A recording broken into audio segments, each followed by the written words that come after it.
Olá, gente, tudo bom com vocês? Espero que todos estejam bem. E hoje nós vamos fazer a resolução, né? Fazermos exercícios das questões do capítulo 18, do capítulo daquelas funções sintáticas do pronome relativo. Vamos lá? Vamos começar aí. A gente vai verificar que na primeira questão nós temos aí um texto muito conhecido de Carlos Drummond de Andrade, que se chama Quadrilha, e diz o seguinte: João amava Teresa, que amava Raimundo, que amava Maria, que amava Joaquim, que amava Lili, que não amava ninguém. João foi para os Estados Unidos, Teresa para o convento. Raimundo morreu de desastre. Maria ficou para tia. Joaquim suicidou-se. E Lili casou com J. Pinto Fernandes, que não tinha entrado na história. Vamos lá. A primeira questão faz o seguinte questionamento. Se vocês perceberem, gente, eu coloquei sempre aqui no cantinho o poema, porque como são questões que a gente tem que analisar em verdadeiro ou falso, certo? Eu coloquei aqui o poema do lado para vocês terem condições de responder melhor, tá bom? E aí, com base no poema, a questão pede para a gente assinalar a VOF. E aí a primeira questão diz o seguinte: a expressividade rítmica da primeira parte do poema é compatível com a marcação dos passos de uma quadrilha. E aí o que é que a gente verifica? Que a primeira parte do poema, gente, é essa daqui, ó. Eu até já coloquei aqui que está verdadeiro. Primeira parte do poema é essa: João amava Teresa, que amava Raimundo, que amava Maria, que amava Joaquim, que amava Lili, que não amava ninguém. Essa é a primeira parte do poema. E aí ele diz que essa expressividade rítmica é compatível com a marcação dos passos de uma quadrilha. O que é que eu posso dizer para vocês? Que nesse primeiro trecho a gente tem a repetição do verbo amar e do pronome relativo que. E aí a gente tem que esse pronome, ele faz a junção das orações e das pessoas, né? E cria um passo tradicional da coreografia na primeira parte, que há nessa troca de casais, tá bom? Então, esse primeiro caso aí, esse primeiro tópico está verdadeiro. Segundo, o caráter coreográfico do poema é assegurado pela repetição de determinadas orações? Sim, verdadeiro. Então, a gente percebe a repetição da estrutura aí dessas orações adjetivas. Enquanto o destino das mulheres é o casamento, o dos homens é a liberdade de poder fugir para outros países, não. Quando a gente vem para cá, quem vai embora é o João. Mas o Raimundo, ele morre de desastre, e o Joaquim suicida-se, e o J. Pinto Fernandes, que não estava na história, ele acaba se casando. Então, eu não posso dizer que o destino dos homens é a liberdade de fugir. Eles têm destinos diferentes. O desencontro amoroso entre os pares, nos 3 primeiros versos, é reiterado pela ação do verbo no pretérito imperfeito, tranquilo, também aí está, né, correto o item. E o último diz assim como a vida, a quadrilha é marcada por desencontros. Então, a gente diz que também está correto, né? Então, a gente percebe que na dança da quadrilha, né, a gente tem essa permutação de casais. Então, já vale também para o que a gente vai responder nas questões seguintes, né? A dança de salão, quadrilha, ela fez muito sucesso nos salões franceses do século XVIII e chegou ao Brasil no início do século XIX, com a corte portuguesa. E, originalmente, dessa dança de salão participavam 4 casais, que iam permutando, né, os seus pares. Daí a noção, né, do desencontro amoroso, daí porque a gente está marcando esse item como verdadeiro, tá bom? Assim como a vida, a quadrilha ela é marcada por esses desencontros amorosos. Então, a sequência está aí para vocês. Vamos lá aí para a segunda questão. Continuo repetindo o poema para que a gente tenha condições de responder melhor. Segunda questão diz assim: nota-se que a estrutura do poema é constituída a partir de 2 movimentos. Identifique-os indicando para cada movimento o verso inicial e o verso final. Na verdade, a gente tem nesse poema Quadrilha, ele é dividido em duas partes, né?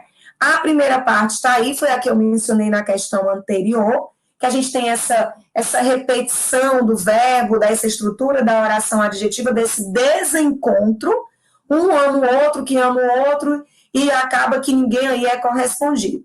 Então, nesses 3 primeiros versos, nós temos essas paixões não correspondidas, e todos os indivíduos, menos a Lili, né, amavam-se sem serem amados de volta, tá bom? A Lili era a única que não amava ninguém, então não sofria com esse desencontro amoroso. A segunda parte do poema, né, que vai dar o destino deles, que João foi para os Estados Unidos, Teresa para o convento, Raimundo morreu de desastre, a Maria ficou para ti, tararã, isso daí é a segunda parte. E a gente percebe que nesses 4 últimos versos nós ficamos conhecendo o destino desses personagens, né? Descobrimos que uns partiram, que outros morreram, né? E aí a gente percebe que todos parecem ter ficado sozinhos ou deixado escapar o amor, seguindo seus destinos em diferentes direções. Do grupo, a única que se casou, afinal, foi a Lili. Ironicamente, era a que não amava ninguém. Tranquila aí a resposta da segunda questão? Então, nós temos aí essas duas partes do poema. Terceira questão diz que sobre o poema Quadrilha, assinale a alternativa que apresenta uma interpretação mais coerente para o seu título, né? Então, é o que eu estava dizendo há pouco para vocês, que é uma dança, né? Que originou uma dança de salão, que fez muito sucesso nos salões franceses, que veio para o Brasil com a corte portuguesa, e nessa dança a gente tinha, né, 4 casais que permutavam, né, entre si, ok? E aí a gente percebe que aí tem a visão do Drummond, né? A gente percebe também que outro elemento significativo no poema é o fato de as 6 personagens serem reconhecidas pelo prenome, e uma 7ª personagem que estava fora da dança, que não estava na quadrilha, casa com a Lili, que é a que casa com a Lili, ela não é identificada pelo prenome, mas apenas pelo sobrenome. Então, talvez fazendo referência a essa aristocracia da época, a elite capitalista, né, onde o sobrenome era mais importante do que o prenome, que era o J. Pinto Fernandes. E aí ele pede para a gente assinalar a alternativa correta. E a gente tem que a alternativa correta é a letra E, que diz o seguinte: no poema, quem ama não é correspondido, mas é amado por outra pessoa. Assim, a maneira da dança, muito comum nas festas juninas, nesse poema existe a troca de pares, ocasionando o desencontro entre os parceiros. Então, terceira questão, aí o gabarito, a letra E de espertinho. Quarta questão também pede para a gente analisar do ponto de vista morfossintático e colocar aqui verdadeiro ou falso. No primeiro vem dizendo que a palavra que classifica-se morfologicamente como pronome relativo, servindo para ligar as orações adjetivas que compõem um poema, retomando termos antecedentes. Aí eu posso dizer para vocês que esse item está verdadeiro, né? Ele está falando desse pronome relativo que está nos versos iniciais desse poema. Ele é um pronome relativo, ele está iniciando orações adjetivas e está, sim, retomando termos antecedentes. Então, a gente percebe, por exemplo, que esse que está se referindo a Teresa, que esse que se refere a Raimundo, que esse pronome relativo se refere a Maria. Então, está verdadeiro, tranquilo? O segundo vem dizendo que esses termos João, Teresa, Raimundo, Maria, Joaquim e Lili exercem função sintática de sujeito do verbo amar. Logo, nas situações em que representam aqueles que são amados, continuam a se classificar sintaticamente dessa maneira. Gente, por que eu digo que esse item está falso, tá bom? Na verdade, só quem está realmente funcionando como sujeito do verbo amar é o João. Nessas outras orações, o que é que a gente verifica? Quem é que está funcionando como sujeito do verbo amar aqui? É o pronome relativo que. Então, nas outras orações, quem funciona como sujeito é o pronome relativo. Por isso que eu coloquei que esse segundo item, ele está falso. Tá? Então, quando a gente olha essa oração adjetiva aqui, que amava Raimundo, quem é que está funcionando como sujeito? O quê? Se eu pego, ele está fazendo referência a Tereza. Se eu colocar Tereza aqui, vai ficar Tereza amava Raimundo. Beleza, ele faz referência a Tereza. Mas dentro dessa oração, quem exerce a função sintática de sujeito é o quê? Tranquilo? 3. Apenas alguns dos pronomes relativos que exercem a função sintática de sujeito. Gente, isso está falso, porque em todas as situações aqui do poema, o pronome relativo ele vai exercer essa função de sujeito, por isso o item está falso.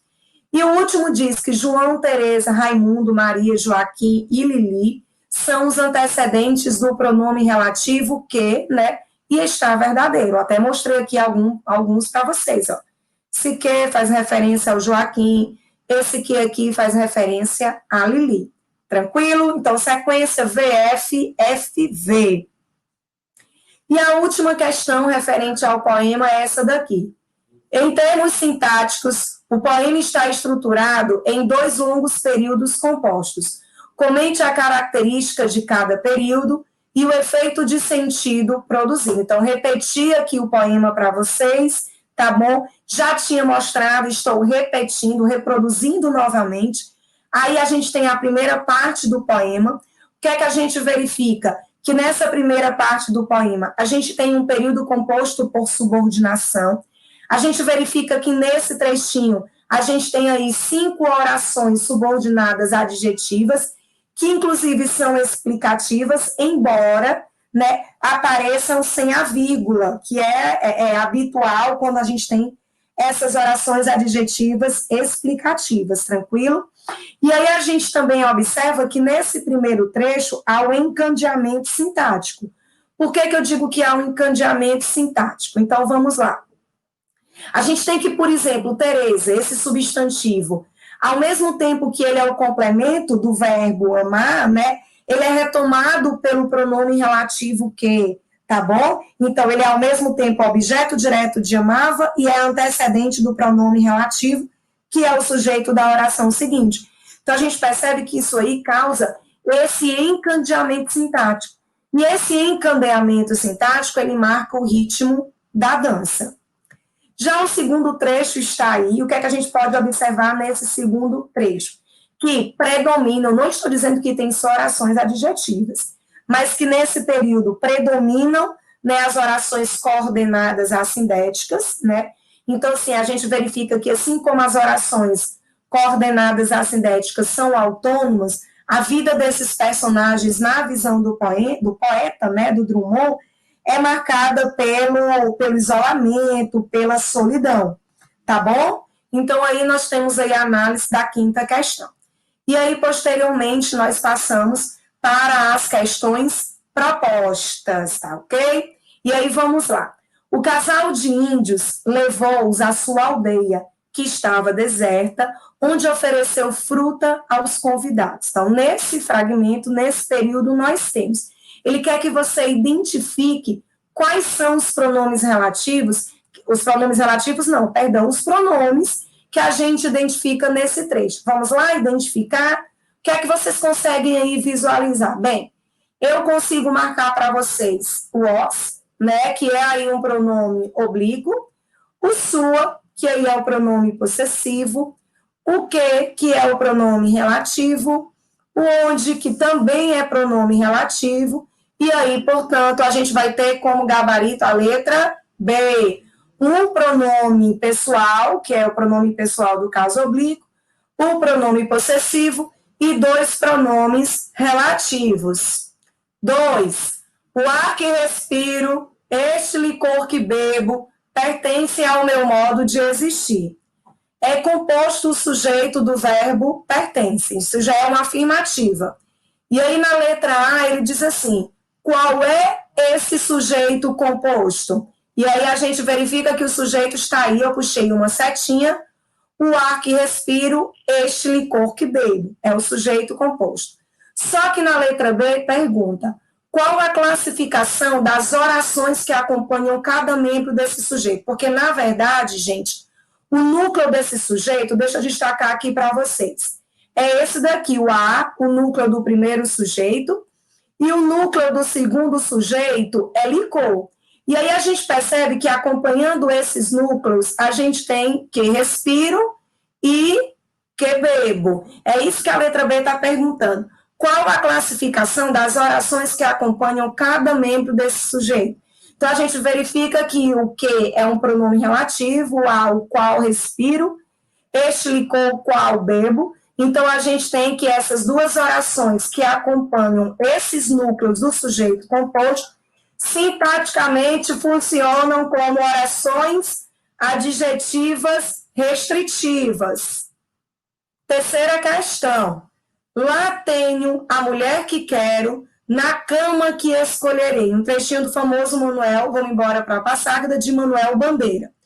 E aí diz o seguinte, que ambos os ques destacados aqui são pronomes relativos, exercendo função sintática respectivamente de, né? Então vamos lá ver qual é a função sintática. Verifiquem que nesse primeiro caso a gente tem o seguinte, lá tenho a mulher que eu quero. E aí a gente verifica que esse meu pronome relativo, ele está fazendo referência a quem? A mulher. Olhando para essa oração adjetiva, eu vou tirar o que e no lugar do que eu vou colocar o termo a que se refere, que é a mulher. Fazendo a substituição, eu vou ter a mulher, eu quero. Só que essa oração, ela não está na ordem direta.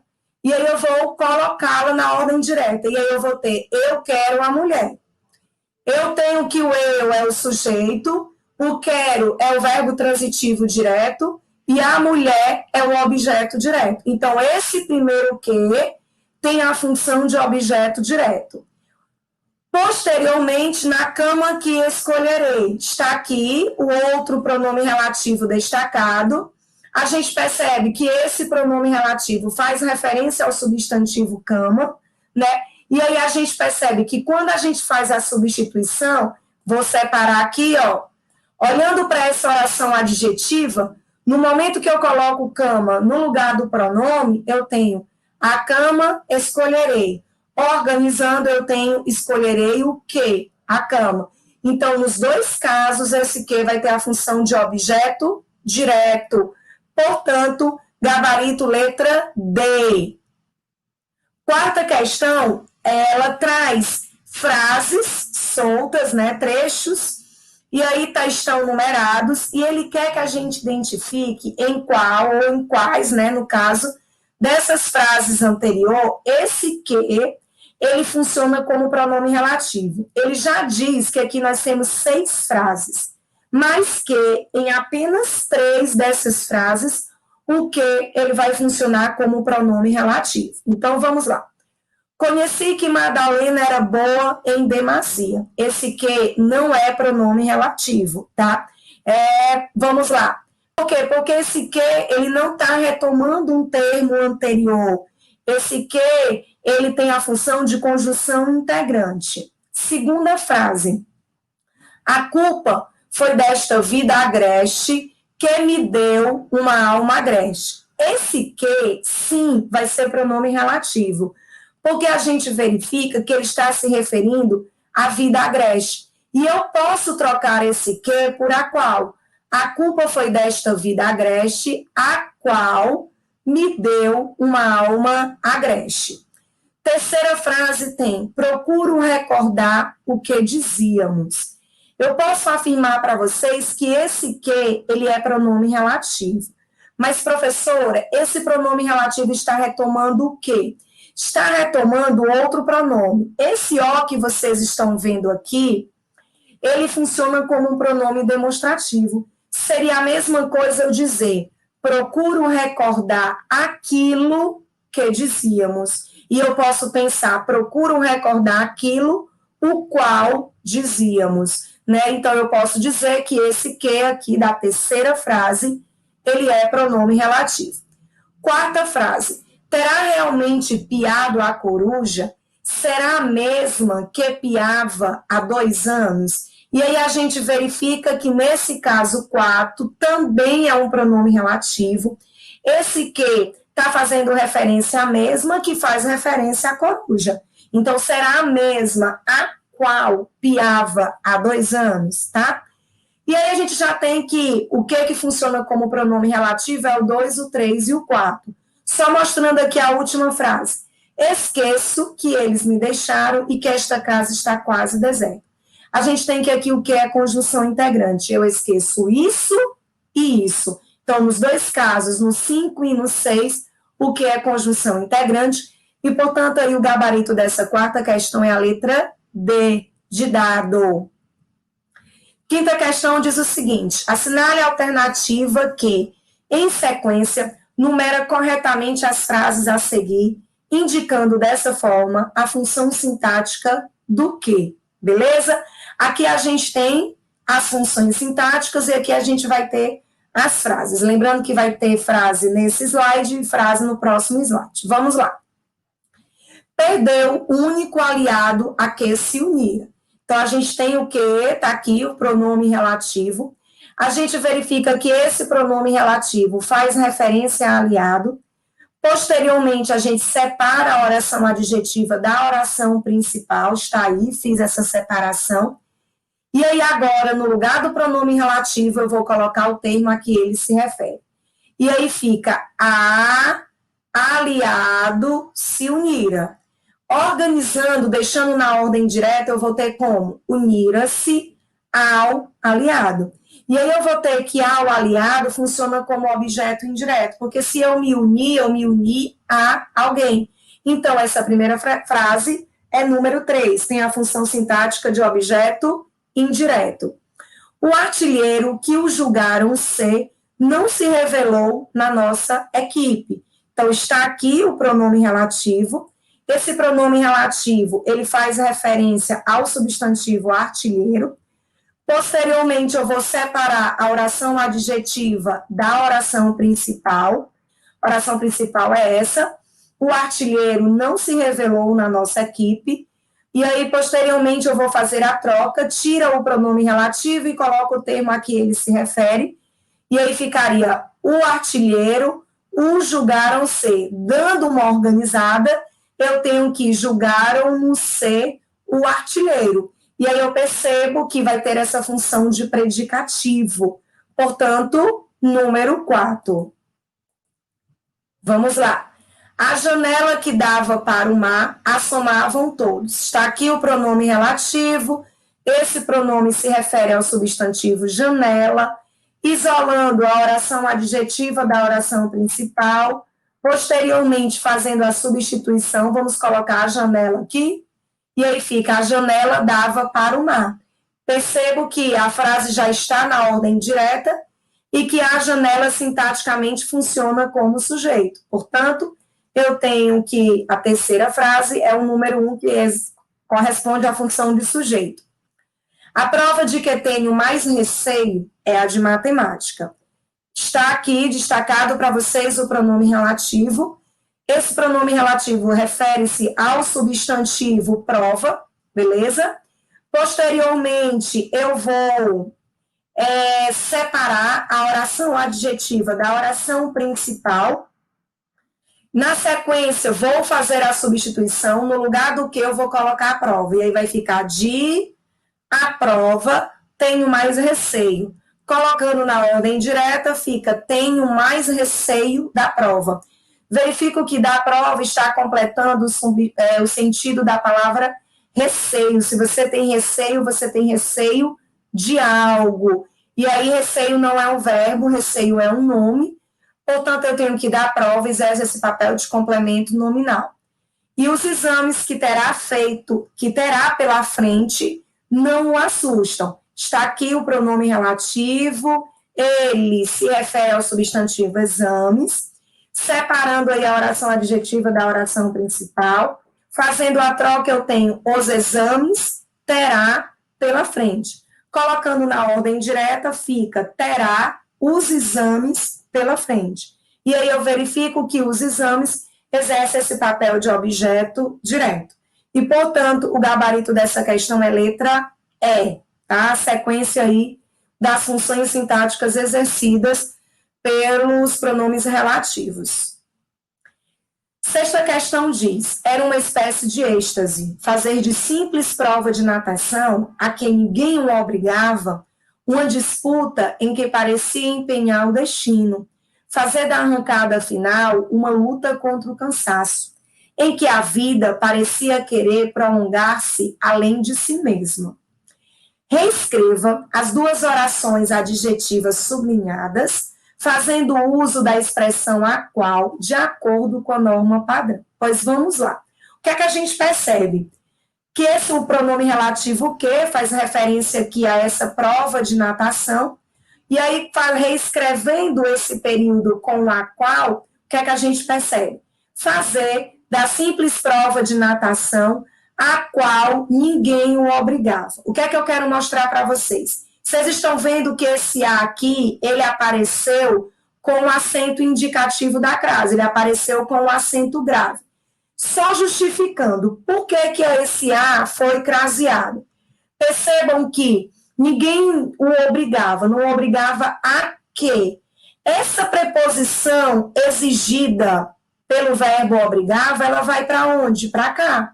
E aí, caso não existisse esse processo de fusão, de juntar as duas letras iguais, essa frase teria que ser escrita assim: fazer da simples prova de natação a qual ninguém o obrigava. Só que a norma culta manda que a gente junte esses dois As. E aí, quando eu junto, fica o A com o acento grave, que é o processo da crase. E a segunda frase, uma disputa em que parecia empenhar o destino, fica uma disputa na qual parecia empenhar o destino, né? Quando a gente junta a preposição em, mais o A de a qual fica na qual. Tranquilo? Sétima questão diz: assinale a alternativa que integra, que junta corretamente as frases 1, 2 e 3. Então, a frase 1 vem dizendo que havia provas escritas e orais. A 2 diz que a prova escrita já dava nervosismo. Então, a oração 2, se refere às provas escritas, e a 3 se refere às provas orais. Da prova oral, muitos nunca se recuperaram. Juntando tudo isso em um único período, a gente tem exatamente o que se encontra aqui na letra D. Havia provas escritas, ele começou aqui, aí ele parou e colocou bem aqui informações sobre as provas escritas, que já davam nervosismo, tá aqui, na segunda oração. E continua. E orais, e aí eles falam, das quais muitos nunca se recuperaram. Então, juntando tudo em um único período, está corretamente escrito na letra D. A oitava também trabalha essa questão de trazer frases isoladas e pede para que o aluno junte as frases utilizando o pronome relativo adequado. E aí a gente tem: o autor destes versos é Manuel Bandeira. Estes versos fazem parte do soneto Renúncia. Transformando-se estes dois períodos simples no período composto por subordinação, a alternativa que satisfaz esta exigência é: estes versos, cujo autor é Manuel Bandeira. Eu percebo que quando ele diz assim, o autor destes versos é Manuel Bandeira, se traz essa ideia de posse, a gente usa o pronome relativo cujo. Então, estes versos, cujo autor é Manuel Bandeira, fazem parte do soneto Renúncia. Portanto, aqui, letra C.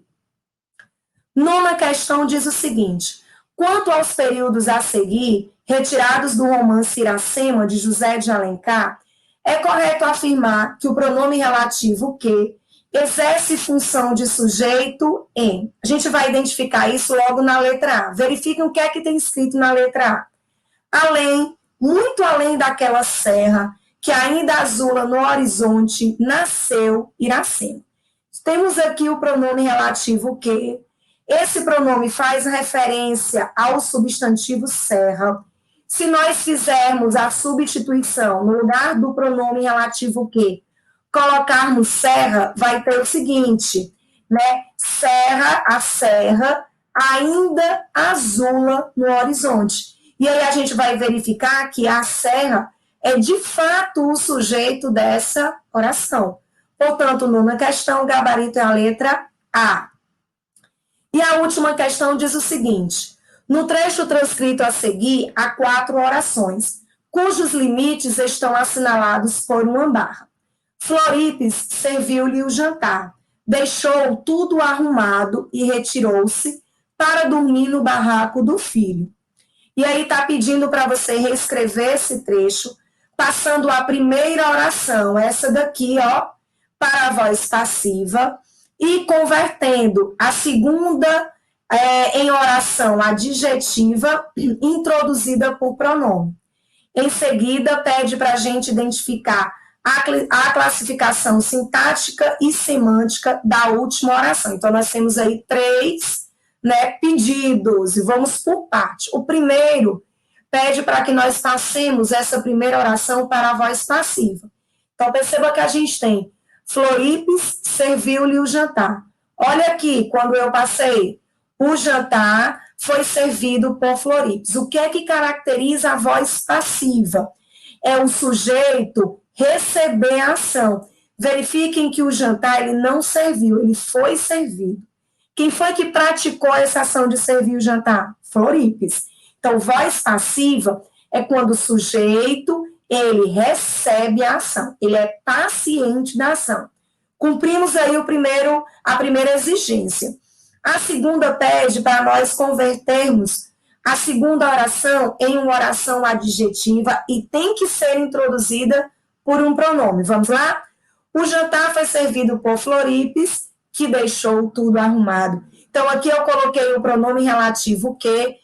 Esse pronome relativo aqui, ó, está fazendo referência a Floripes. Vocês aqui estão percebendo. Então, é uma oração adjetiva que foi iniciada por esse pronome relativo. E, posteriormente, pede-se para que classifiquemos a última oração, beleza? Então, que deixou tudo arrumado e retirou-se para dormir no barraco da filha. Para dormir no barraco da filha é uma oração que nós vamos estudar no capítulo seguinte, que são as orações adverbiais. Mas essa oração aí, ela traz essa ideia de finalidade. Qual foi o intuito, qual foi a finalidade de Floripes se retirar? Ela ir dormir. Tranquilo? Então, tudo que traz a ideia de finalidade, toda oração que traz a ideia de finalidade é uma oração adverbial. E é justamente o que a gente vai estudar no próximo capítulo, tá bom? Gente, por hoje é isso. Espero que vocês tenham compreendido, espero que vocês tenham gostado aí da resolução de exercícios e até a próxima.